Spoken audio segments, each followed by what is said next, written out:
Because in order to understand what the self is, you have to remember that it doesn't need to remember anything. Just like you don't need to know how you work your thyroid gland. So then, when you die, you're not going to have to put up with everlasting non-existence, because that's not an experience. A lot of people are afraid that when they die, they're going to be locked up in a dark room forever. And sort of undergo that.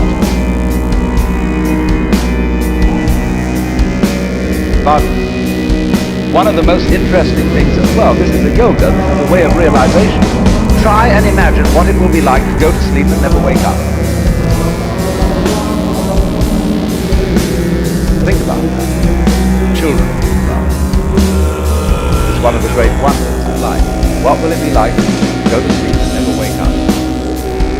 And if you think long enough about that, something will happen to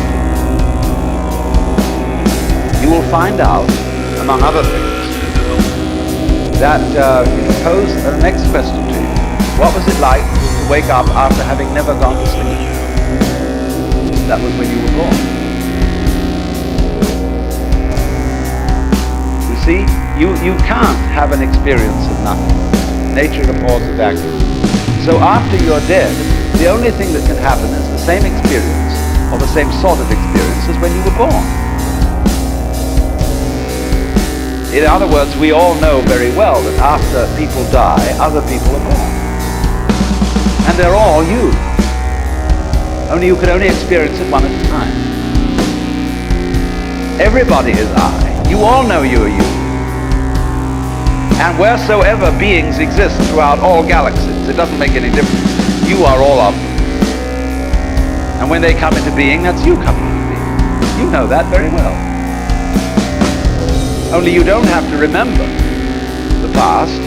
In the same way, you don't have to think about how you work your thyroid gland, or whatever else it is in your organism. You don't have to know how to shine the sun. You just do it. Like you breathe. Doesn't it really astonish you that you are this fantastically complex being? And that you're doing all of this and you never had any education in how to do it? Never learned, but you're this miracle? Well, the point is that from a strictly physical, scientific standpoint, this organism is a continuous energy with everything else that's going on. And if I am my foot, I am the sun. Only we've got this little partial view. We've got the idea that no, I'm just something in this body. The ego. That's a joke. The ego is nothing other than the focus of conscious attention. It's like a radar on a ship.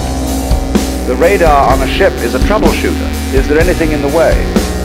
And conscious attention is a designed function of the brain to scan the environment, like a radar does, and note for any trouble-making changes. But if you identify yourself with your troubleshooter, then naturally you define yourself as being in a perpetual state of anxiety.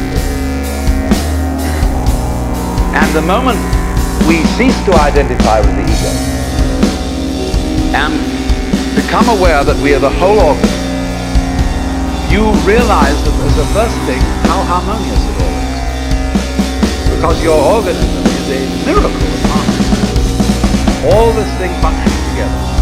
Even those corpuscles and creatures that are fighting each other in the bloodstream and eating each other up. If they weren't doing that, you wouldn't be healthy. So what is discord at one level of your being is harmony at a higher level. And you begin to realize that, and you begin to be aware too that the discords of your life, the discords of people's life, which are a fight at one level, at a higher level of the universe, are healthy and harmonious. And you suddenly realize that everything that you are and do is at that level as magnificent and as free of any blemish as the patterns in waves.